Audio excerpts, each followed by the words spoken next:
Salut à tous, c'est Zachem et on est toujours sur Octogone et je suis sur le stand de Alnamtis. Comment vas-tu? Eh bien ça va, il fait un peu chaud. Il fait chaud aujourd'hui, on n'en peut plus. C'est un peu étouffant là, mais... Il est presque midi, il fait ouais. 64 degrés dehors, je D'ailleurs, pense. dès la fin de l'interview, je vais aller manger. Ouais, mais t'as bien raison, il paraît qu'il y a des trucs sympas dehors. On n'a pas été encore voir, on va aller voir tout à l'heure, mais j'espère trouver un petit sandwich à la raclette comme au Fige, moi. Tu vois, c'est... J'ai pas vu ça. T'as pas vu ça? Non. Ah, dommage. Enfin bref. Qu'est-ce que t'as de beau à nous présenter? Donc, toi qui as toute ta gamme de jeux, mais t'as aussi des nouveautés en ce moment sur lesquelles tu travailles, que tu nous parles beaucoup sur le Discord et qui, moi, me hype énormément. Qui me donne envie de découvrir. C'est le jeu exprès pour toi. Ah, je sais, t'as fait un pyromane. C'est pour te faire sortir de Donjons et Dragons. C'est thérapeutique. Ouais, je pense. Mais c'est pour ça, tu peux nous en parler un peu plus d'ailleurs, on va peut-être commencer par celui-ci. Oui, si tu veux, il n'y a pas de souci. Donc le prochain jeu sur lequel je travaille s'appelle Epic. Epic. L'objectif, c'est un petit peu de concilier deux aspects qui sont souvent un peu antagonistes, à savoir le tactique et l'épique. Souvent, quand c'est tactique, c'est très avec les figurines, les machines. Et c'est moins épique. Et le côté épique, si t'es un géant, ça change pas grand-chose que ce soit un gobelet, en fait. Ouais. C'est un terme mécanique, ça change pas grand-chose. Et l'épique, souvent, qui est plus narratif. Ouais, je saute partout, je fais machin. Et puis finalement, le côté tactique, il n'est pas très présent. Parce que ça a du mal à matcher.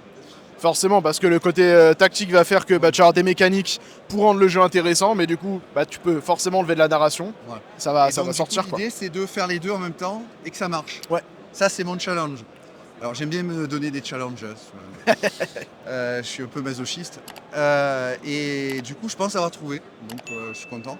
Ok. L'idée, en gros, c'est de faire l'Heroic Fantasy Epic, basiquement. Il n'y a pas d'univers prédéfini. Alors, il y aura un petit univers, parce qu'il y a une mini-campagne qui sera dans la boîte de base, qui sera ébauchée un petit peu. Mais l'idée, c'est de faire toujours des univers ad hoc pour une campagne. C'est-à-dire, je crée une campagne, pour un scénar, et je crée l'univers qui va avec. Voilà. Donc avec des outils, mais ça sera plus dans la deuxième boîte, tous les outils. Ok. Parce qu'on ne peut pas tout mettre dans la boîte de base. Mais bon. Enfin, en tout cas, tel que c'est prévu pour le moment. Ok. Et donc voilà, donc du coup c'est ça, c'est un système de jeu pour avoir une expérience optimisée d'un truc qui est à la fois tactique et épique, sans battle map, parce que j'aime pas ça. Et je veux pas de wargame. Mais quand même avec des vrais choix tactiques. Ouais, mais je comprends. Voilà. Et du coup, tu peux nous parler un peu plus du système. Alors là, tu es en phase de bêta test, tu changes pas mal de choses, on voit les allers-retours sur les Discord. J'ai fait ma première partie de démo test, mon premier playtest hier. Hier soir, ça s'est bien passé? Oui, ça va, ça a tourné. Après, les conditions n'étaient pas optimales, donc j'en fais un deuxième ce soir. Après, j'ai fait des tests techniques qui ont très bien fonctionné. Ok. Là, c'était un test du scénar d'intro de la campagne, en fait. Ok. Que je testais. Bon, il est assez basique, l'idée, c'est pas de faire un truc de ouf, quoi. Mais ouais, c'est plutôt bien passé. Donc, en gros, pour résumer, il n'y a pas de carac, compétences, il y a juste des aptitudes face au danger ou le reste. C'est en deux catégories, en gros. Okay. Voilà. Ça assume le fait que quand même l'affrontement, c'est un peu l'objet du truc, quoi. Enfin, ou du moins les situations de danger un peu costauds. Un peu costaud, ouais. Voilà. Ce qui ne veut pas dire qu'on va combattre tout le temps. J'explique après. Donc, l'idée, c'est qu'en fait, une aptitude, c'est une formule de D. C'est-à-dire D6 plus D4, par exemple, ou D8 plus D12, enfin D8 plus D10. Et en fait, le niveau de l'aptitude, ça part de D4 plus D4, puis niveau 1, ça fait D6 plus D4, niveau 2, c'est D6 plus D6. Okay. C'est déjà précalculé. Donc c'est une table au fur et à mesure qui va augmenter les valeurs des dés, et tu finis à les catégories de D12 au maximum. Okay. Voilà. Et quand tu vas avoir le truc, par exemple, tu combats au corps à corps, c'est combattre, tu as D10 plus D10, tu lances tes D10, tu dois dépasser une difficulté, et si tu as dépassé, tu as réussi, c'est basique. Ouais. La base est très basique. Et il n'y a pas d'association à faire.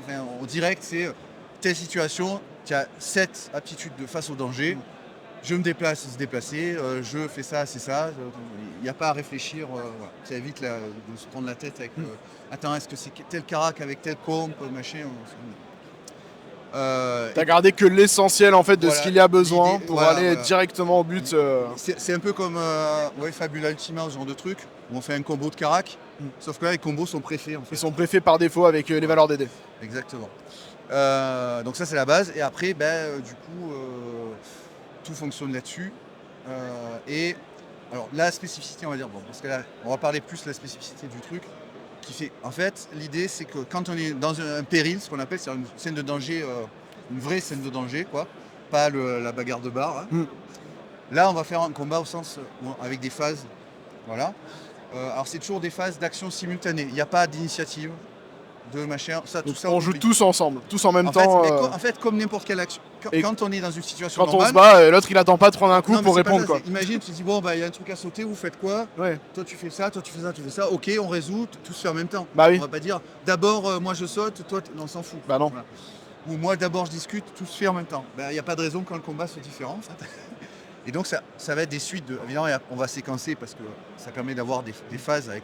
On part de la fin de la phase, hop, et ça fait la situation de départ, qu'est-ce que vous faites, blabla. Mais il n'y a pas d'initiative ou de tour d'action. Voilà. Et en gros, à chaque phase, on va piocher des cartes opportunités, enfin une carte, en fonction de c'est contre un géant, c'est contre une nuée, tout ça.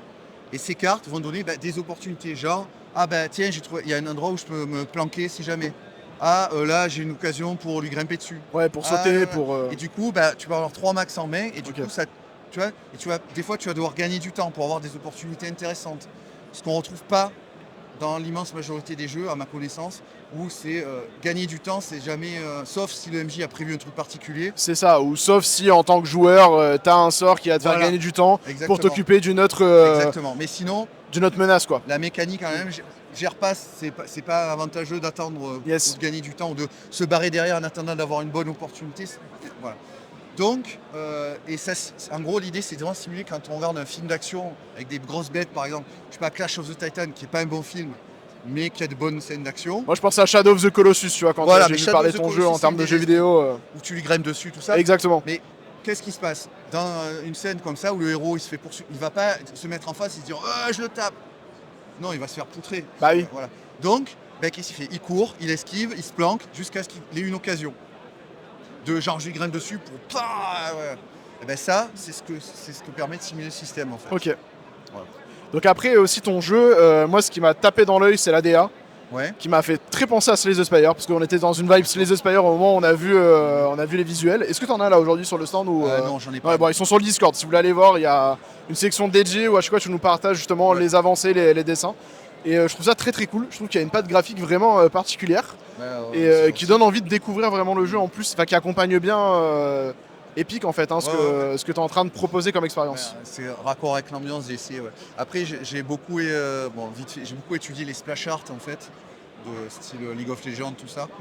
Alors pas pour faire le même style exactement, parce que c'est pas un style qui me... C'est trop propre, enfin, mais c'est fait exprès, enfin, c'est la patte graphique qui est particulière, qui est très World of Warcraft un peu. Enfin, ouais, tu vois ce que je veux dire? Ouais, je vois très bien. Mais par contre, des recettes qui fonctionnent sur le dynamisme, sur la manière de cadrer, tout ça, qui fait que ça permet de rendre les illustrations plus dynamiques. Je pense que sur les dernières, j'ai pas mal. J'ai fait un petit level up, comme on dit. Ouais, et puis il y a des trucs très sympas parce qu'en plus, en fait, on voit bien aussi la volonté d'aller dans du combat épique quand on voit les différentes créatures que t'as reposées, que t'as mis en scène, avec des fois même les personnages à côté qui sont ridicules. Rien que la couverture, en fait, couverture, elle claque, quoi. Oui, l'idée, c'est en fait, grosso modo, le principe, c'est que les héros, ils sont puissants par rapport à Monsieur Tout-le-Monde. Ouais. Mais par rapport aux ennemis, non. Bah non. Les ennemis, il faut bien qu'ils soient un level au-dessus, quoi, pour que ce soit épique. C'est pas équilibré 50-50. C'est ça qui est cool. Si tu fonces dans le tas sans réfléchir, tu vas mourir. Bah oui. Donc, il y a vraiment un vrai intérêt tactique, quoi, à utiliser. Ça peut être genre je tire sur un truc pour faire tomber le rocher dessus. Je passe un passage étroit, le géant il peut pas passer, obligé de faire le tour. Voilà, ce genre de truc. Et il y a plusieurs types d'ennemis, il y a les géants, les nuées, genre plein de gobelins partout. Vous voyez, la Moria, la scène dans la Moria avec les gobelins, les trolls, voilà. Et ça, c'est des combats qu'on souvent on sous-estime. Parce qu'en fait, on se dit oui, mais c'est des petites créatures. Ouais, mais en fait, des petites créatures, si t'en as 1000 dans la tête, c'est compliqué le combat. Ça va te restreindre les déplacements. Il y a une manière de gérer ça comme. Faut imaginer comme un blob géant. Ouais, mais c'est un ennemi en fait. C'est ça, c'est une entité, c'est juste qu'au fur et à mesure tu vas décapiter des morceaux de l'entité qui va la rendre un peu moins forte. Exactement. Ou qui va te permettre d'avoir un peu plus d'emplacement. Pour toute la... Exactement, ouais, mais c'est qui permet d'accélérer aussi le. C'est les mécaniques de meute en fait qu'on peut retrouver, mais souvent elles sont pas jouées parce que les gens ils pensent pas. Ouais, mais là, et alors que ça simplifie énormément quoi. Ennemi, ouais, mais c'est normal, et tu as les renforts qui arrivent. C'est ce qui marche le mieux en fait. Et ce qui permet de rendre épique, parce que du coup, ouais. en un coup d'épée, tu vas peut-être en tuer 12. Mais alors que si tu joues mécaniquement, t'en tues un par un en fait. Ou des fois, tu as des mécaniques avec les sbires, les machines, ce genre de trucs, tu peux en tuer plusieurs d'un coup. Ouais, mais bon, ils meurent facilement. Mais ça reste des ennemis individuels. C'est ça. Alors que là, c'est à coup, et puis tu peux décrire, t'as enlevé tant de choses, bah, il s'est passé tel effet, il y a eu tant de morts. Petit truc, en fait, dans le séquençage de l'action, tu me dis si après, je vais passer à autre chose. Ouais, t'inquiète pas, on discute. Dans le séquençage de l'action, en gros, on fait. C'est séquencé comme ça. On annonce, on pioche les cartes opportunités, on annonce ce qu'on va faire vaguement.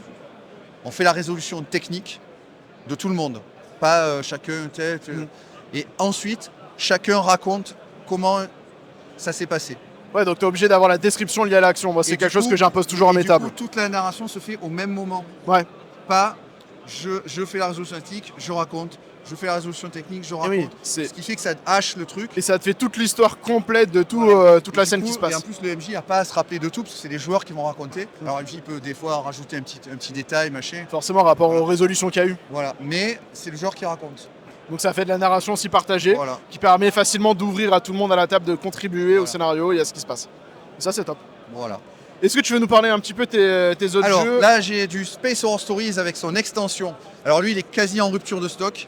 Là, j'ai retrouvé un carton il n'y a pas longtemps, c'est le dernier. Ok, donc ça c'est la fin. Donc voilà. Ceux qui le veulent, c'est maintenant sur Octogone. Voilà. Ça ne veut pas le dire, comme ça fait exclu. Mais c'est vrai, pour le coup. Ça, c'est l'extension du jeu.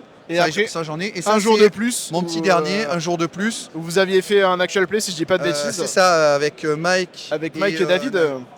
Et Envaet, ouais. Envaet, comment ça se prononce? Envaet. C'est Navet pour les intimes et Envaet pour ceux qui sont pas dyslexiques. Peu importe. Donc pour moi, c'est Navet, tu vois. D'accord. Et qui est donc mon petit dernier qui est sorti en boutique début mars. Ok. Qui est un jour de plus et dont on avait un peu parlé déjà, il me semble, sur la chaîne. Bah oui, on m'a fait une interview pendant le financement. Ouais. Qui est donc c'est du post-apo dramatique façon La Route, en gros. Ok. Voilà. Et t'as des nouveautés qui vont arriver sur un jour de plus? T'es en train de travailler sur une petite extension pour l'instant ou t'es vraiment focus épique? Pour deux raisons. Enfin, une raison principale qui est que, en fait, de mon point de vue, ça n'est pas nécessaire. Ok. C'est-à-dire qu'en fait, c'est tellement facile de créer des settings que je vois franchement pas l'intérêt. En 10 lignes, tu as un setting, je ne vais pas faire un truc pour 10 lignes. Mais c'est faire, tu vois, de se dire, en fait, mon jeu suffit à lui-même, il n'y a pas besoin de faire quelque chose pour vendre, quoi. Comme c'est un truc assez ciblé, l'expérience de jeu va être relativement la même. Même si tu changes de setting, il va y avoir des petits trucs qui changent, mais grosso modo, ça ne va pas révolutionner l'expérience de jeu. Du coup, il n'y a pas grand intérêt à multiplier les univers, les machins, les trucs. Voilà, je pense qu'il y a tout ce qu'il faut. Et de toute façon, comme c'est beaucoup du support d'impro, c'est-à-dire que c'est pas prescriptif, tu es obligé d'utiliser les cartes tel machin. En fait, le MJ peut improviser ce qu'il veut. Donc, voilà, il y a vraiment beaucoup de matière déjà. Ça, vous voyez, c'est les péripéties, c'est comme des morceaux de scénar, si vous voulez. Ok. Voilà, il y a de quoi faire. Et t'as de quoi faire. Voilà. Et donc, du coup, potentiellement, ta prochaine sortie, c'est épique. Voilà. Ok. Ça. J'espère. Tu vises une date, toi, tu t'es mis un début d'année. Donc début d'année prochaine, janvier. Début 2027. Je n'ai pas de date. Ça va soit c'est tes plans, de. Ça va dépendre de l'avancement parce que je fais toujours sur les jeux qui sont finis ou quasi. Ok. Pour éviter les retards. D'ailleurs, je n'ai jamais eu de retard. Je signale un petit. Voilà. Et lui, il a même eu 2 mois d'avance. Voilà. Comme quoi. Voilà. Donc du coup, ça c'est le petit dernier. Donc, si on est le public cible, c'est pas pour me vanter, ça marche vraiment bien. Ça marche bien. Mais il faut être le public cible. Voilà, c'est ça le truc en fait. Donc c'est pas à mettre entre toutes les mains. Voilà, parce que c'est émotionnellement impactant. Voilà. Donc si on a des traumas sur la perte d'enfants, tout ça, il faut pas. Voilà. Déconseillé quoi. Voilà. Mais écoute, merci beaucoup. On se retrouvera du coup pour Epic parce que moi c'est sûr que je vais voir le jouer, donc à un moment donné il faudra qu'on passe à la case AP ou à la case interview, à la sortie. J'ai dit à Mike je vous ferai tester. Ouais, puis moi tu m'as déjà créé un pré-tiré, il s'appelle Zachem et tout, j'ai vu passer dans le Discord. Il s'appelle pas Zachem.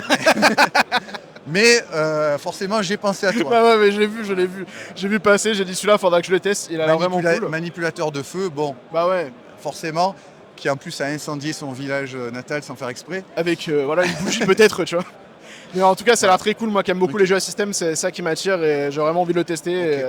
Et connaissant ce que tu fais, normalement tes systèmes ils sont très carrés. Donc hâte de le tester celui-ci. En tout cas, dès que tu auras fini les playtests, que tu seras sur une phase où tu veux vraiment je vous proposerai un partager. Pas filmé. Pour j'avais fait ça avec Mike déjà, j'avais proposé de faire un playtest. Avec plaisir en tout cas.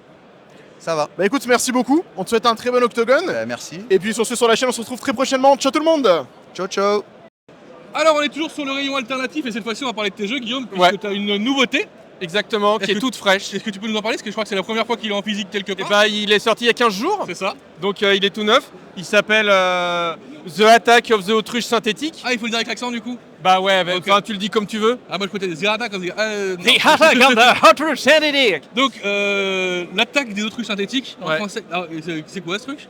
C'est un slasher movie. En fait, l'idée c'est de faire un jeu qui est fait pour faire du one shot, pour faire un slasher movie, mais où on est vraiment, on commente directement dans la situation, c'est-à-dire que nos personnages sont dans une cabane au fond des bois à côté d'un lac maudit, entourés par des autruches qui veulent nous tuer, et nos amis sont déjà morts. Donc on va jouer la fin du film. Exactement la fin du film où on est déjà. Et on va potentiellement tous mourir. Et l'idée, c'était pour que ça soit agréable à jouer. On va faire un slasher movie, mais aucun personnage ne meurt avant la fin de la partie, ce qui fait qu'on laisse aucun joueur, aucune joueuse en cours de partie, quoi. De côté. Donc on n'a pas de système de points de vie, on a un système de jetons qui représente notre espoir de survivre.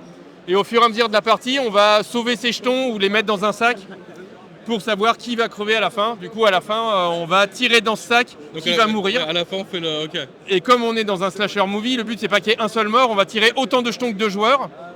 Ce qui fait que potentiellement, on va peut-être tous mourir. Tous crever. Okay. Et la seule façon de survivre, c'est d'espérer qu'il y ait un jeton qui soit tiré 2 fois et que nous, on passe entre les gouttes. Pas de bol. Ça va. Et du coup, il y a ce système de plus on a de jetons dans ce sac, qui s'appelle le sac de la mort qui tue, plus on a de jetons dans ce sac, plus on a de chances de mourir. Donc on va essayer plutôt de passer entre les gouttes. Donc c'est un jeu sans MJ, sans préparation? C'est un jeu sans MJ, sans préparation. Il y a un texte d'intro qui est déjà écrit, qu'on peut lire ensemble pour se mettre directement dedans. Il y a 2 textes de fin qu'on peut lire pour faire vraiment la fin du film, un peu comme... Bon, vous êtes passé à la télé en direct. Bravo, la célébrité d'un coup. Félicitations. non, c'est super. Donc du coup, un jeu qui est extrêmement simple à mettre en place pour les durées, des parties qui vont durer combien de temps? 1 heure, 1 heure et demie? 1 heure, 1 heure et demie. Ouais, un peu comme Sonia, un peu comme... Exactement. C'est ce genre de jeu de rôle là où on sort ça pour faire plaisir, pour rigoler ensemble. Exactement. Et on passe un super moment et personne n'a à se prendre la tête à préparer un scénar, etc. Et dedans, j'ai rajouté dans le livre une petite explication de comment on va le transposer pour jouer à distance, en distanciel. Ouais. Avec une petite grille qui va remplacer le sac, parce qu'on ne peut pas piocher, c'est difficile de piocher en distanciel. Et puis quelques pages pour expliquer comment on peut hacker le jeu et l'amener ailleurs. Puisque là, du coup, la proposition... Oh, je regarde pas la caméra, je vais peut-être un peu regarder la caméra. Mais t'es tellement beau, j'y arrive pas. C'est normal, c'est mon charisme légendaire qui fait ça. Du coup, le jeu, comme il a une... C'est vrai qu'il est plus beau. En fait, du coup, le jeu, comme il a une proposition très précise, voilà, on est dans une cabane au fond des bois. Avec d'autres trucs synthétiques, si vous voulez passer à la télé, c'est le moment. Disons que je voulais juste passer au stand derrière. Et allez-y. Et du coup, comment on peut l'amener ailleurs? On peut en faire une partie de Alien. Ouais, pour exploiter le système en changeant l'univers. Et je donne un exemple notamment de Hike où on peut en faire une partie de Scooby-Doo où on fait de savoir qui va mourir à la fin et qui va trouver le... Mais c'est un peu comme... parce qu'on le dit rarement, parce que quand on parle de Conan et Sonia, on le dit rarement, mais il y a 2 jeux à l'intérieur, parce qu'il y a aussi Cowboy et Extraterrestre. Ouais, exactement. Et ça c'est pas marqué sur la page. C'est pas un très bon marketeur quand même. C'est vrai. Normalement tu devrais mettre 2 pour le prix d'un. 2 pour le prix d'un, voilà. Mais des fois ce que j'essaye, je dis 2 jeux à acheter pour le prix de 3 et ça marche pas. Je sais pas pourquoi. T'es pas un bon marketeur, c'est ce que je te dis. En tout cas, est-ce que tu l'as proposé au comité de protection contre les autruches quand même? Non, parce qu'en fait, je suis un peu en guerre ouverte, on va dire. C'est un animal extrêmement dangereux. Tout le monde, je sais pas si tu connais la guerre qu'il y a eu en Australie. Ma famille est morte contre les autruches synthétiques. Après, je l'ai spécifié. Oui, j'ai vu qu'il y avait aucune autruche n'a été blessée. Mais c'est important de le signaler pendant quand même. L'écriture du jeu. Que toutes les autruches ne sont pas à mettre dans le même sac qui tue. Oui, tout à fait. Il y en a quelques-unes qui sont sympathiques. Ouais. Mais c'est vrai que les synthétiques, et surtout les synthétiques mauves comme ça, c'est les pires, on est d'accord. Elles sont extrêmement mortelles. Parce qu'on se méfie pas. Mais oui, elles sont mignonnes, voilà. On a envie de leur faire des petites papouilles. Et puis en fait, derrière, un coup de bec ou un coup de tronçonneuse. En tout cas, c'est le dernier jeu de Guillaume Jantet, ça coûte 12 balles. Donc autant vous dire que ça vous coûte une pinte et demie au bar d'à côté. Donc une pâtée de mie, ça dure 1 heure. Et moi, ça fait vivre ma famille pendant 2 Voilà. mois. Alors que lui, ça a payé les obsèques de sa famille qui a été égorgée par des autres Autriches, tout à fait. Donc bon, en tout cas, merci Guillaume. Bah, C'est un merci plaisir, à comme toi, d'habitude. toujours comme d'habitude. Et nous, on se retrouve bientôt. Bisous, ciao ciao. Au revoir. Bonjour à toutes et à tous et bienvenue chez Entre Release, c'est Dandy et je suis sur Octogone 2026 en compagnie de Guillaume Tavernier. Comment vas-tu Guillaume? Eh ben, impeccable. Merci Très heureux de te retrouver. Merci de m'accueillir. C'est toujours un plaisir. Est-ce que tu veux nous parler de ton actualité chez The Architecture Arts? Eh bien, avec plaisir. Qu'est-ce que t'as de beau? Là, tout chaud sont les 2 livres de Collection of Fantasy Map. Alors celui-ci, c'est une réédition du tome 1, qui était sorti il y a 3 ans maintenant, peut-être, 3 ou 4 ans. Et puis on a donc fait un deuxième avec Géraud. Donc Géraud, c'est l'auteur de tout ce qui touche à Austérion. Et on a travaillé sur Collection of Fantasy Map. Donc Collection of Fantasy Map, ça reprend tous les plans qui sont parus chez The Architecture Arts, sauf ceux-là. Donc c'est beaucoup de dessins. Et c'est plein de petits textes de Géraud pour des mises en ambiance. Il n'y a aucun système de règles associé. C'est juste du lore en fait, pour se raconter des histoires. On propose des lieux, des donjons, on raconte une histoire sur ce donjon, on présente des PNJ, on présente des objets et les joueurs vont pouvoir venir, enfin les meneurs de jeu vont pouvoir venir piocher dans le livre pour se raconter leurs histoires, pour créer leurs aventures. Voilà, c'est du lore avec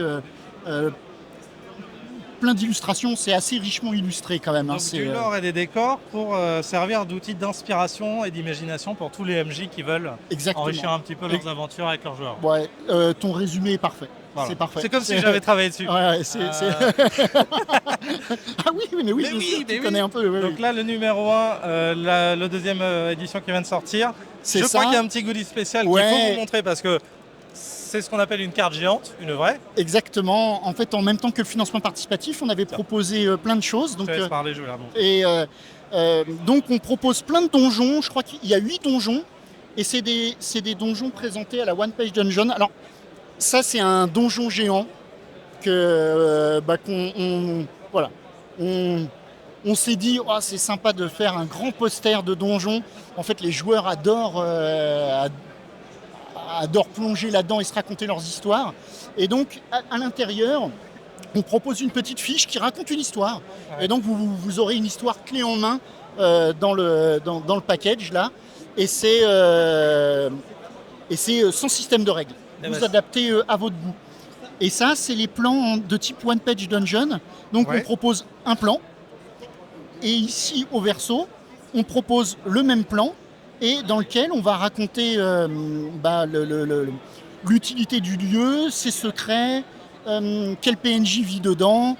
Et ensuite, ici, on a des amorces de scénario.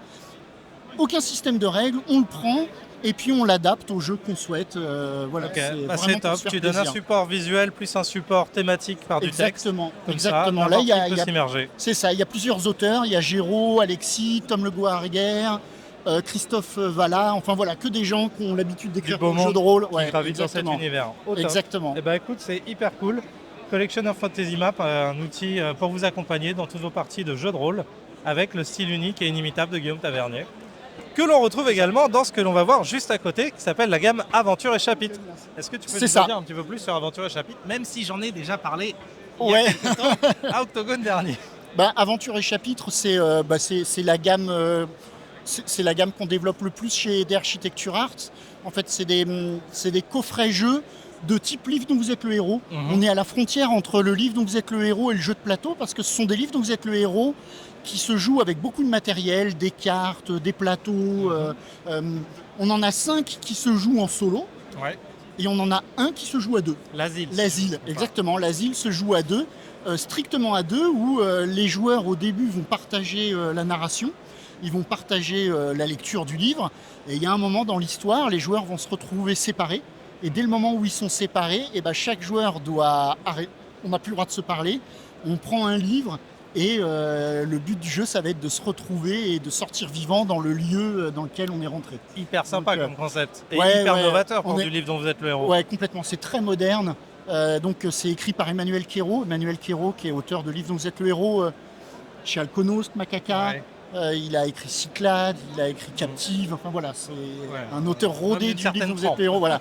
Et il a fait une petite mécanique aux oignons qui fonctionne du tonnerre à 2 et ça marche très très bien. Écoute, là tu me donnes l'eau à la bouche, Ouais, je suis ouais, impatient de l'essayer celui-là. Et celui-ci, je pense qu'il prend toute sa saveur à 2, vraiment. Ouais. Il peut se jouer en solo. Tu peux le jouer en seul Ouais, il peut le jouer en solo, mais je crois que... Moi, je crois que c'est enfin, à 2, il y a vraiment le truc, l'expérience qu'on connaît pas, quoi. Ok. C'est vraiment. Eh ben, je pense que je sais qui serait mon partenaire in crime pour faire ce genre d'émission-là. Ouais, il y a le caméraman accepte, il dit carrément oui de la tête. Donc c'est parfait. Donc déjà 6 épisodes sortis. Ouais, je suis au courant qu'il y a une précommande parce que je lorgne toujours ce qui se passe dans l'aventure et chapitre. La 7e, c'est ça. Donc fin d'année, pour Noël, il y a un 7e coffret qui sort, c'est Terraformer. Okay. On change complètement d'univers, on est dans de la science-fiction. On a gardé le fait de pouvoir jouer en solo ou à 2, encore une fois là. Mais avec des différences par rapport à l'asile, mais ça faudra jouer pour découvrir quelles sont les différences. C'est pas tout à fait pareil. Et là on est sur Proxima B, voilà, on est dans l'espace, on joue dans un univers complètement différent et avec d'autres mécaniques encore. Eh ben écoute, très impatient en plus. Le livre de Vous êtes le héros dans l'espace, moi j'en connais pas. Donc c'est une bonne occasion de voir quelque chose d'innovant et de nouveau. Ouais, c'est ça, en fait, on propose des univers très différents pour que chacun y trouve son compte. Quoi, hein. Et avec des styles d'écriture hyper particuliers. Et des auteurs c'est bien que chaque aventure soit très particulière et différente. Ça fait hyper plaisir de voir cette gamme se développer. Je suis content de voir qu'il y en a plein d'autres et j'espère que tu auras des exclus à nous donner plus tard sur mais où va-t-on avec cette gamme. Qu'est-ce qu'on va faire d'encore plus fou ? Il y a des choses qui vont sortir. Vous allez bientôt en voir sur la chaîne parce qu'on va parler. Et donc moi, je finis l'un des coffrets.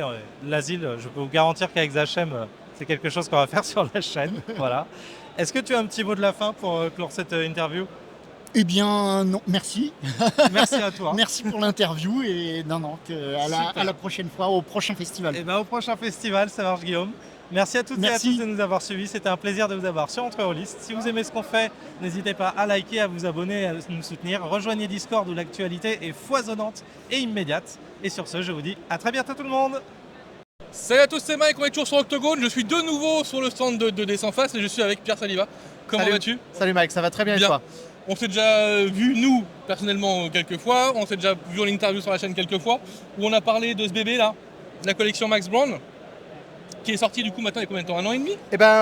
Il est sorti en avril l'année dernière. Il a été officiellement mis à disposition du public en avril 2025, donc ça fait 1 an maintenant. 1 an, an et 1 mois. 1 an que ce beau bébé a eu lieu. Voilà. Alors, on en a parlé longuement en interview, donc jeu à setting horrifique, on va dire. Exactement. Où à l'intérieur on a donc le setting avec toute l'histoire. Alors on va rien en raconter parce que le but c'est pas de spoiler. Absolument toute l'histoire, tout le lore. En plus de ça, il y a le système de jeu avec des cartes, un deck building et une campagne. Exactement. Voilà. C'est un jeu apocalypse proof, ce bouquin. Il y a tout qui est prêt. Combien il coûte ton bouquin ? Il coûte 48 €. 48 €. Donc 48 €, il y a le système, le setting, la campagne. Le prix Octogone de l'année dernière. Félicitations. Exactement. Parce que je t'avais pas félicité en direct, donc félicitations à toi. Merci Mike. Et qu'est-ce que tu peux nous annoncer sur la suite de la collection Max Brown ? La collection Max Brown, donc c'est un jeu qui contient tout en un. Il n'y a vraiment pas besoin, tous les secrets sont dedans, il n'y a pas besoin d'avoir autre chose théoriquement. Cependant, moi j'ai beaucoup d'histoires à raconter, donc j'ai déjà écrit plusieurs scénarios. Il y a actuellement 4 scénarios, si je ne me trompe pas, qui sont disponibles sur itch.io. Oui. Il y en a 2 payants, 2 gratuits. Et il y a aussi un supplément évolutif qui s'appelle les carnets apocryphes, qui est un peu un compagnon, un supplément où je mets un peu tout ce que j'ai pas pu mettre dans le livre de base parce que j'avais pas le temps, j'avais pas fini de développer ou j'avais pas la place. C'est quelque chose qu'on va aller voir régulièrement et régulièrement il y aura des nouvelles choses dedans que tu auras rajoutées. C'est gratuit, c'est alimenté régulièrement et surtout aussi c'est alimenté par la communauté parce que des fois je reçois des questions de la communauté et je réponds aux questions dans une partie spécifique des carnets apocryphes et donc je mets à jour régulièrement. Okay. Donc ça c'est voué à rester comme ça. Et sinon en dehors de ce que tu fais comme ça, est-ce que tu as d'autres projections sur la collection Max Brown ? Alors j'ai plein de scénarios, Mike. Je vais pas te cacher que je sais pas si j'arriverai à tout écrire avant ma mort. Il y a une vingtaine de scénarios en réalité qui sont prêts. Tous ceux que j'ai joués au Studio 4D2 déjà, qui sont voués à être mis par écrit, mais j'en ai d'autres que j'ai jamais vraiment joué. En tout, je crois que j'en ai 20, effectivement. Donc le but, c'est de les sortir en PDF de manière régulière, payant ou gratuit, ça dépend. Et est-ce qu'on peut avoir un recueil au bout d'un moment? Oui, à terme, c'est d'avoir un recueil sous forme physique. Et quand je dis à terme, c'est dans pas longtemps. Et c'est un peu l'annonce que je voulais te faire. On est à bout touchant de finaliser le projet, en fait. Donc, on sera bientôt prêt à lancer une date et à dire, OK, on peut partir à telle date en financement. Donc, c'est vraiment proche. Okay. Les scénarios sont déjà écrits, la mise en page est déjà faite. On a quelques détails administratifs et financiers à régler. Je peux déjà vous dire que ça sera pas un recueil, mais ça sera des scénarios unitaires sous la forme un peu de fanzine. On gardera la même esthétique et le même format, donc de la bichromie interne et de la quadrichromie en externe, avec Valine Mathéis aux illustrations, entre autres, mais ça sera plutôt sous la forme de fanzine. Donc 32 pages, 50 pages qui sont dédiées à des scénarios originaux et qui vont explorer différents endroits de l'univers Max Brand. Ok, et donc ça, alors même si on n'a pas de date ou d'ordre précis, ça arrive quand même, c'est pas dans 3 ans quoi, ça va arriver non, c'est avant 3 ans, bien avant 3 ans. Ok, et question piège, parce que je t'ai pas participé. Après la collection Max Brand. Oula, j'ai plein de trucs, plein de trucs. Je suis en train de bosser, donc j'ai profité de cette convention-là pour aller approcher différents éditeurs. J'ai plusieurs projets, alors dont certains dont je ne veux pas parler, mais il y en a un que j'aimerais bien annoncer, c'est que je vais faire une suite à l'Appel du Large. L'Appel du Large, je l'avais fait avec deux Architectura, Guillaume Tavernier. C'était d'exploration, c'est-à-dire un deck de cartes de 18 cartes qui représentait un paysage et un petit livret à côté qui décrivait une enquête magique dans ce paysage. J'ai 6 nouveaux univers à proposer.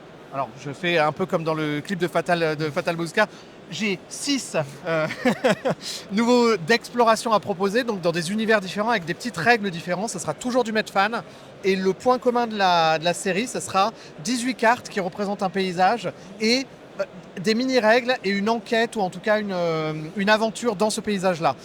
Et l'idéal, ça serait que ça soit représenté directement dans un paquet de cartes. Imagine, tu as 18 cartes plus un petit livret format carte, tu te balades avec ton scénario dans la poche. Dans le paquet Exactement, tu vas à ta soirée jeu de rôle pour un one-shot, tu mets le scénario dans la poche, vu que c'est la forme d'un deck, et c'est tout. Donc voilà, ça c'est un truc dans lequel j'ai vraiment envie de me lancer après Max Brand. Question la plus pertinente, t'es prêt ou pas? Il y a des cartes dans la collection Max Brand, le système de base est à base de cartes, d'accord? Tu vas me raconter des histoires, là tu vas nous refaire quelque chose avec des cartes. Est-ce que tu as été diseuse de bonne aventure dans une vie ou ta romancienne? Alors, par contre, ta question en appelle une autre, c'est-à-dire qu'il y a beaucoup de gens qui ont réclamé des cartes propriétaires. Alors attendez, il y a ma petite mallette. Attends, tu vas nous dire que tu sors des cartes de la collection Max? Non, c'est une blague? Donc en fait, là c'est un prototype. Vous voyez, c'est un papier un peu plus quali. Donc c'est du 300 grammes par mètre carré et c'est un papier où on peut écrire au crayon de papier dessus. Parce que c'est ça, en fait, le problème, c'est que les cartes de la collection Max Brand, je voulais pas faire des cartes trop basiques. Parce que sinon, après, des cartes normales avec un vernis, le crayon de papier, ça tient pas dessus. Et c'est des cartes qui sont censées des fois être déchirées, être abîmées, être réutilisées. Donc on va faire, probablement, on va profiter du prochain financement pour proposer ces cartes-là. Aussi, donc il y aura un paquet de 52 cartes vierges que vous pourrez remplir qui seront utilisables directement. Je te rappelle que je t'avais dit après le financement de Max Brand, j'étais extrêmement déçu qu'on n'ait pas débloqué ce palier là. Et t'es pas le seul. Moi je trouvais que c'était pas très grave parce qu'en fait j'aime bien le côté artisanal de t'imprimer toi-même tes cartes. Mais en fait comme t'es pas le premier à me le dire, je me dis bon bah en fait peut-être qu'on devrait faire ça et puis donner à la communauté ce qu'elle a envie. Moi je suis pas, je dis pas que je jouerai avec. En effet t'as raison, c'est pas nécessaire. Non, c'est pas nécessaire, on peut très bien s'en passer. Mais je sais pas, moi j'aime bien. Et plus que ça, moi je trouve très important de rappeler que la collection Max Brand, c'est un jeu qui est apocalypse-proof, qui n'a pas besoin d'autre chose que lui-même pour être joué. Et ça, j'ai vraiment envie de garder ça. Ça, pour moi, ça restera vraiment... C'est joli, c'est très quali, mais ça restera vraiment optionnel. C'est de l'accessoire, mais c'est l'accessoire qui fait plaisir quand on aime le jeu et qu'on a kiffé le jeu.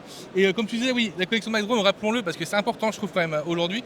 Quand tu dis que c'est apocalypse-proof, c'est-à-dire, en gros, si jamais il y a l'apocalypse demain, si je garde que le bouquin de la collection Max Brand, je peux jouer avec. Pourquoi? Comme je l'ai dit tout à l'heure, parce que il y a les règles, il y a le setting et puis il y a la campagne qui est... Alors, faudrait photocopier les cartes quand même. Faudrait quand même une photocopieuse. Mais en réalité, il n'y a pas besoin, il n'y a rien qui est... Il n'y a pas besoin d'Internet. Moi, j'ai lu les images là. Je peux te dire que sur le sable, en mettant des branches, on peut faire des choses quand même. On peut se débrouiller. L'essentiel est là de toute façon.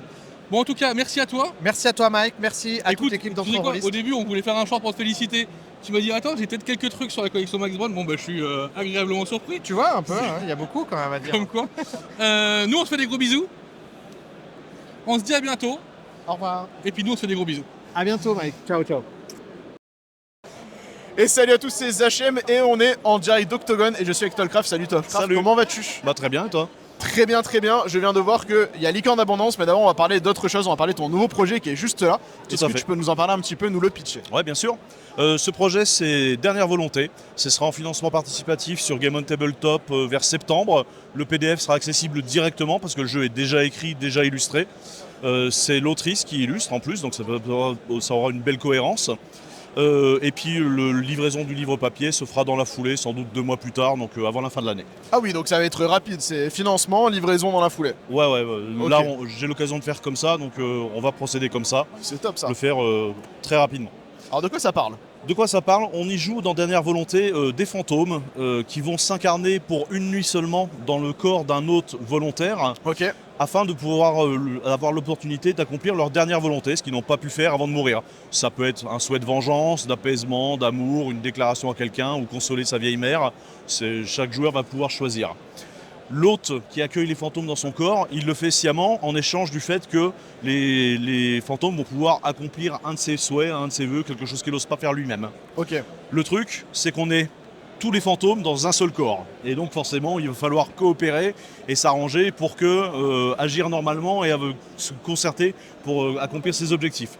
Le gimmick, c'est qu'il y a un chasseur qui sait qu'il y a des fantômes et qui va essayer de les débusquer. Il ne sait pas qui c'est. Et il va essayer de repérer tous les comportements anormaux. Donc si un personnage agit de manière bizarre ou fait quelque chose de clairement surnaturel, ça va augmenter la jauge de suspicion du chasseur. Et ce chasseur, du coup, il est joué par le MJ, du coup, ou il est Le joué chasseur, par un il est joueur? joué par le MJ, Ok. et il fait partie du casting. La petite particularité du jeu, c'est qu'en fait, il est fourni avec 3 settings différents. Okay. Il y a un setting vénitien, le bal durant le carnaval de Venise. Il y a un setting de la nuit de fin d'année au lycée américain. Ouais. Et puis un setting futuriste où un casino spatial subit un braquage. Pour chaque setting, il y a 22 PNJ qui sont écrits. Ils ont un nom, ils ont une petite description. 22 par settings? Ouais, 22 donc par 66 setting. PNJ au total? Oui, c'est énorme. C'est énorme. Le truc, c'est que tu n'as pas besoin de tous d'un coup. Tu vas utiliser. Ouais, mais c'est énorme. C'est-à-dire que si tu as autant d'écriture que ce que tu as fait sur Licorne sur les PNJ. Non, ils sont plus petits. Ouais. Le travail colossal. Pour le coup, les PNJ ils sont vraiment simples. Ils ont un nom et une courte description de leur rôle et tout. Ok. Le truc, c'est que quand tu joues la partie, tu vas utiliser un jeu de tarot. Tu mets de côté les atouts. Et ces 22 atouts, tu vas en tirer 8. Pour créer le casting que tu vas utiliser. Okay. Donc les personnages, il y en a 8 parmi ces 22, donc déjà une part d'aléatoire. Et en plus, c'est les joueurs et joueuses à la tablée qui vont décider quels sont les liens entre eux. Donc le Doge de Venise sur la partie, ça peut être ton père, ou ça peut être ton amant, ou ça peut être le mec qui t'a tué et dont tu veux te venger. Et c'est pareil pour les 8 personnages qui sont là, les joueurs comme les PNJ. Tous les liens sont créés à la volée. Donc ça prend 15-30 minutes à peu près. Histoire de bien monter le setting, voilà. Le contexte. Et d'avoir un setting qui soit dynamique et qui soit vraiment calibré par la tablée en fonction de leurs envies. Ok. Et là-dedans, la dernière particularité du jeu, c'est que c'est un jeu qui se joue de manière chronométrée. Vu que les fantômes n'ont qu'une seule nuit pour agir, les joueurs auront choix 2 heures ou 3 heures. On se met d'abord d'accord au début de la partie. Pour la durée de la partie en fait. Si tu joues en 2 heures, toutes les 10 minutes, il y a 1 heure qui passe dans le temps de jeu. Okay. À quoi ça sert? Ça sert à mettre en dynamique ce setting. Parce qu'il n'est pas figé. Le carnaval de Venise, il commence avec l'ouverture du bal chez le Doge. Ensuite, il y a l'élection de la reine du bal. Ensuite, il y a la messe de minuit. Ensuite, il y a un cambriolage qui a lieu et qui va obliger les personnages à bouger un petit peu. Donc tu mets un petit peu en dynamique tous ces événements, plus les actions des personnages avec ce qu'ils veulent accomplir leur dernière volonté. Et puis vu que le temps passe, il y a un moment... il va y avoir des frictions. Il faut tirer la couverture à soi. Qui va faire sa dernière volonté à rapport à l'autre qui ne pourra pas le faire, quoi. Tout à fait. Et un petit mot sur le système, extrêmement simple. On a mis les atouts de côté, tu vas garder le reste des cartes. Okay. On en a tous, on joue jusqu'à 4 au maximum, donc on a 14 cartes en main chacun. Elles sont face cachée, et t'en mises de 1 à 3. et on réveille toutes les cartes d'un coup, c'est la plus haute qui l'emporte. Ok. Ça permet de gérer facilement les conflits ou de se mettre d'accord et juste de miser une carte, on est tous d'accord. Exactement, puis c'est malin, ça permet aussi d'être stratégique dans la manière de jouer par rapport aux autres joueurs, parce que du coup, tu peux réserver tes ressources pour la fin, Bien ou sûr. alors dès le début prendre l'atout, aller faire ce que tu veux et être tranquille par la suite. Quoi. Voilà. C'est un peu comme une sorte de poker un peu dans la manière de jouer Tout à fait, d'interagir ouais, avec les joueurs. il y a un petit enjeu stratégique et tactique sur le jeu, tout en restant extrêmement simple. Et du coup, c'est un jeu qui va se prêter à faire des one-shots plus qu'à faire des campagnes, du coup. Alors de ce que ouais, tu pour le m'expliques. coup, c'est vraiment clairement un jeu uniquement one-shot et qui a l'avantage de pouvoir se sortir très facilement parce qu'il n'y a pas de préparation en amont. C'est juste 15 minutes autour de la table pour se mettre d'accord des liens entre les persos. Et puis ensuite, tu joues soit 2 heures, soit 3 heures. Donc ça fait un petit jeu parfait pour une soirée au débeauté, comme ça, entre amis ou en convention. En termes de rejouabilité, du coup, dans un setting, tu as annoncé qu'il y avait 22 PNJ, qu'il y avait 8 protagonistes. Donc il allait tirer entre ceux qui allaient être autour des joueurs et ceux qui sont des PNJ. Oui. Comment toi tu as jaugé en fait le nombre de rejouabilité d'un seul settings avec une même table de joueurs? Elle est gigantesque en fait. Tu utilises que 8 persos sur les 22 qui existent et en plus les liens sont créés donc à la volée quoi. À la volée. Donc à un coup, tu vois, un personnage, ça va être ton père et la fois suivante, il aura un lien complètement différent avec un autre joueur. C'est tu peux y jouer autant de fois que tu veux littéralement. Okay. Enfin, tu te seras lassé avant d'avoir poncé le jeu. Mais c'est pour ça que je préfère poser la question parce que c'est intéressant parce qu'on peut se dire oui, mais en fait, du coup, je vais le faire une fois. En fait, pas vraiment parce que comme les PNJ changent avec les liens, on peut le refaire. C'est juste que potentiellement, peut-être les événements seront les mêmes dans les. Alors les événements, sont toujours les mêmes. Mais après, c'est assez facile aussi de les changer un peu à la volée si tu as l'habitude, tu vois. Yes. Donc ça du coup septembre en financement et potentiellement livraison en fin d'année. Ouais, tout à fait. Et là j'ai vu qu'il y avait Licorne d'Abondance qui est arrivé, donc qui a déjà été commencé à être envoyé, ça a déjà été envoyé si je dis pas de bêtises. Licorne d'Abondance c'est expédié à tous les souscripteurs, aux 250 souscripteurs qui ont soutenu le projet. On les remercie d'ailleurs, c'est grâce à eux qu'on a pu éditer un joli bouquin comme ça. Ouais. Et donc Licorne d'Abondance, c'est un scénario médiéval fantastique assez classique sur la forme. Ça se joue entre... c'est pas si classique que ça, moi je trouve. Disons, voilà, c'est un scénario. C'est un setting classique, le village, tout ça, mais après le scénario... Sa structure, comme tu le sais, est assez originale. Voilà. Il faut savoir que c'est pas écrit ni par scène ni par acte. Non. On présente d'abord les 22 PNJ qui peuplent le setting. Il y a une quinzaine de villageois qui habitent ici et qui peuplent le village. Ils sont tous illustrés, ils sont tous avec une petite fiche récapitulative qui donne leur motivation, leurs secrets, leur archétype, leurs liens les uns avec les autres.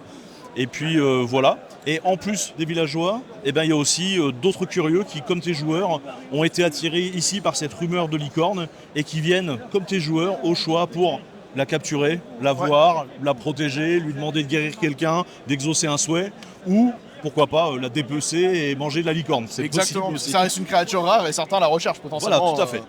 Et en fait, tout le setting est mis en dynamique comme ça, avec ces volontés de tes joueurs, les volontés des PNJ qui sont présents, et puis le lieu, savoir le petit village d'Abondance où cette licorne est apparue, les ruines qui se trouvent non loin et que les villageois te conseillent d'éviter parce que c'est dangereux, il ne faut pas s'y rendre.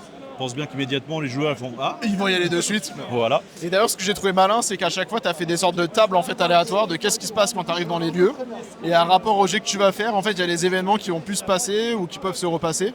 Ce qui permet en fait d'avoir toujours cette connexion entre eux parce qu'au final il y a 2 gros lieux dans le jeu. Il y a le village d'Abondance et l'autre lieu où il se passe des choses. Les ruines. Et en fait ils vont forcément faire des allers-retours entre les deux et donc en fonction de quand est-ce qu'ils vont aller et le nombre de fois qu'ils vont y aller, ils vont avoir des événements totalement différents qui vont s'y passer. Ouais, tout à fait. Et puis il y a ça la forêt bien. également, aussi, qui elle, pour le coup, la forêt elle fonctionne avec une table aléatoire où tu vas faire des rencontres à l'intérieur. Alors c'est pas des rencontres, un groupe de brigands ou un groupe de loups, non, c'est des rencontres avec les PNJ. Et du narratif. Voilà, du narratif et à chaque fois une rencontre qui annonce quelque chose, tu vois, t'entends une détonation qui claque au loin et la rencontre suivante, ça va être un chasseur qui est là à l'affût et qui essaye de tirer sur la licorne, tu vois. Et en fait, ce qui est intéressant, comme tu l'as dit, c'est que c'est pas écrit de manière traditionnelle où on va te raconter l'histoire, il se passe ça, chapitre 1, chapitre 2.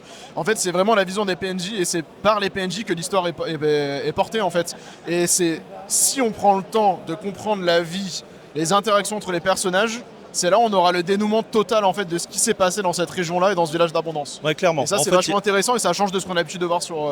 Il y a 2 intrigues dans cette histoire. Il y a cette histoire de licorne qui attire tout le monde par ici. C'est ça. Et il y a également une seconde intrigue qui est plus liée au secret du village, à l'abondance anormale qui y règne et à son passé. Et les joueurs peuvent tout à fait choisir l'une ou l'autre en fonction du temps que tu as. Moi, j'ai eu des parties de 4h30 où les joueurs n'ont ni cherché ni vu la licorne. Donc tout est possible. Bah écoute, merci beaucoup Tolcraft en tout cas. Bah avec plaisir. On souhaite une très belle vie à Licorne d'Abondance. Merci. ton nouveau projet, on souhaite plein de belles choses. On pourra en parler au mois de septembre. Si Bien tu sûr. souhaites, n'hésite pas à nous contacter pour qu'on parle au moment où il y a le lancement du financement.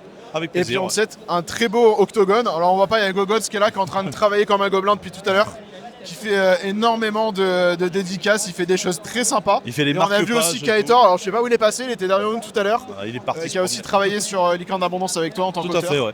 Toute Donc, l'équipe est là. Le trio est là, le triangle infernal de Licorne d'Abondance est là. Et merci à vous en tout cas, et on vous souhaite un très bon salon et un très bon octogone. Merci beaucoup. Et à bientôt tout le monde. Ciao ciao.